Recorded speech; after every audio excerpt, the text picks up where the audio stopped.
साथियों, आज हम बात करेंगे कि जो कर्ण के कवच और कुंडल हैं वो आज के समय पर कहाँ छुपे हुए रखे हैं और अगर वो किसी व्यक्ति को मिल जाए तो क्या होगा। जब कभी भी महाभारत का जिक्र होता है तो दानवीर कर्ण का नाम जरूर सामने आता है। कर्ण महाभारत काल के प्रमुख योद्धाओं में से एक है, जिनके दान करने के किस्से आज भी लोगों की जुबान पर सड़े हुए हैं। साथियों, मैं आपको बता दूं कि जो कर्ण थे वो माता कुंती और भगवान सूर्य के अंश से जन्मे थे।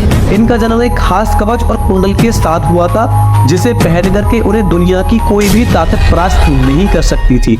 लेकिन क्या आपको मालूम है कि आज वो कवच और कुंडल कहाँ पर रखे हुए हैं? कहते हैं कि अगर जो वो किसी इंसान को मिल जाए तो वो इंसान पूरी दुनिया का सर्वशक्तिमान इंसान बन सकता है। साथियों, अगर जो कहानी की बात करें तो कुंती की शादी पांडु के साथ में हुई थी, लेकिन कर्ण का जन्म कुंती के विवाह से पहले ही हो गया था।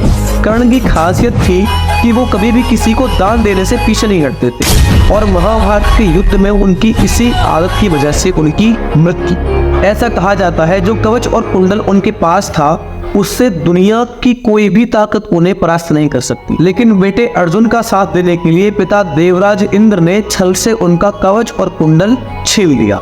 देवराज इंद्र ने योजना बनाई थी कि जब कर्ण सूर्यदेव की आराधना कर रहे होंगे तब वे भिक्षुक का वेश धारण करके उनके पास कवच और कुंडल मांगने की मांग करेंगे। लेकिन सूर्यदेव ने इस योजना के बारे में कर्ण को बताया, लेकिन फिर भी कर्ण ने अपने वचनों से पीछे नहीं हटा और कर्ण ने खुशी खुशी अपनी ये दोनों चीजें इंद्रदेव को दान में सौंप।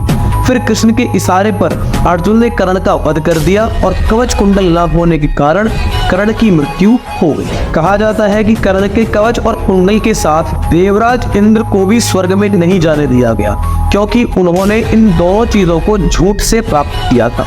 अब ऐसे में उन्होंने इसे किसी समुद्र के किनारे छिपा दिया था। इसके बाद चंद्रदेव ने इसको देख लिया और एक कवच और कुंडल उठा करके वहां से भागने लगे।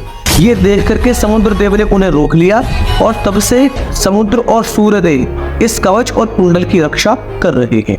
लेकिन नो वन नोज दैट कि कौन से समुद्र के अंदर कहां पर चंद्र लेकर के भागे थे और सूर्यदेव और समुद्र उनकी रक्षा कर रहे हैं। लेकिन फिर भी कुछ शास्त्रों के अंदर वर्णन मिलता है कि इन कवच और कुंडल को पुरी के पास कोणार्क में छिपा रखा है और कोई भी यहाँ तक नहीं पहुँच सकता, क्योंकि अगर किसी ने इस कवच और कुंडल को हासिल कर लिया तो वह इसका गलत फायदा उठा सकता है।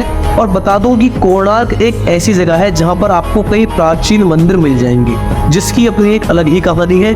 उनकी बात भी हम जरूर करेंगे आने वाली वीडियोस। तो साथियों, ये थी आज की हमारी एक छोटी सी वीडियो जिसके अंदर हमने कर्ण के कवच और कुंडल के बारे में बताया।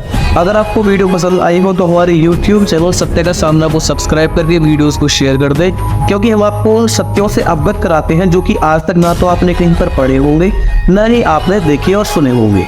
इसीलिए आपको सब्सक्राइब करें। इसी के साथ में धन्यवाद।